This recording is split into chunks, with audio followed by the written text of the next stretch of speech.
রাজ্যে স্কুল শিক্ষা ব্যবস্থায় এবার বড় পরিবর্তনের পরিকল্পনা নেওয়া হয়েছে। স্কুলগুলির পরিকাঠামো উন্নত করতে জাতীয় শিক্ষানীতি ও পিএম শ্রী প্রকল্পের সঙ্গে যুক্ত হয়েছে রাজ্য।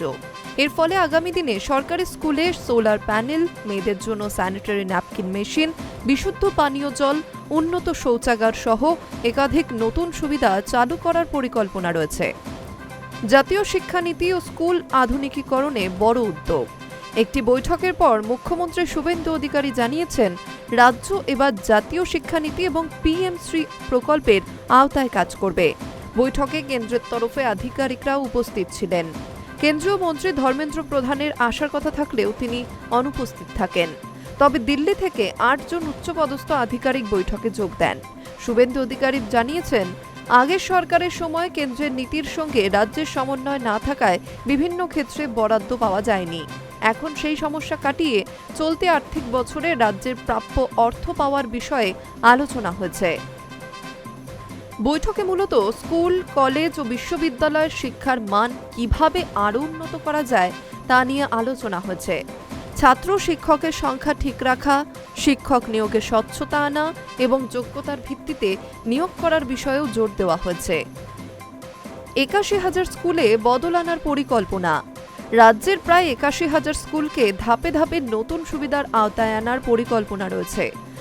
স্কুলগুলিতে সোলার প্যানেল বসানো হবে, পাশাপাশি মিড ডে মিল রান্নার জন্য গ্যাসের ব্যবস্থাও করা হবে। এছাড়াও স্কুলগুলিতে পরিষ্কার শৌচাগার, আর্সেনিক মুক্ত পানীয় জল এবং আরও ভালো পরিবেশ তৈরির দিকে নজর দেওয়া হবে। পড়ুয়ারা যাতে পরিষ্কার থালা বাসনে খাবার খেতে পারে এবং নিরাপদ জল পান করতে পারে সেই ব্যবস্থাও করা হবে। এই কাজে শুরু হবে বীরভূম, বাঁকুড়া, পুরুলিয়া এবং ঝাড়গ্রাম জেলার স্কুলগুলি থেকে। যেসব স্কুলে এখনো পর্যন্ত পর্যাপ্ত পাখা নেই, সেখানেও পাখা বসানোর ব্যবস্থা করা হবে, যাতে গরমের সময় ছাত্রছাত্রীদের সমস্যা না হয়। মেয়েদের স্কুলে বসবে ন্যাপকিন ভেন্ডিং মেশিন। মেয়েদের স্কুলের জন্য বিশেষ উদ্যোগ নেওয়া হয়েছে।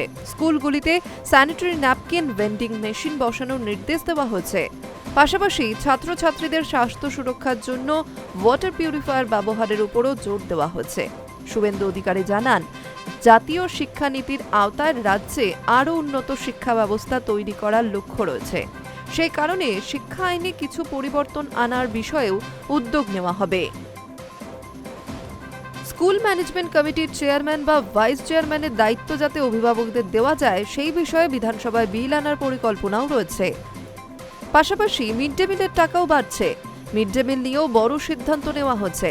আগামী ১ আগস্ট থেকে প্রাথমিক স্কুলের পড়ুয়াদের জন্য মিড ডে মিলের বরাদ্দ বাড়ানো হবে। এখন যেখানে একজন পড়ুয়ার জন্য ৬ টাকা ৭৮ পয়সা দেওয়া হয়, তা বাড়িয়ে ১০ টাকা করা হবে। এছাড়া কলকাতা সহ কয়েকটি জায়গায় মিড ডে মিলের দায়িত্ব ইসকনের হাতে দেওয়ার পরিকল্পনাও রয়েছে।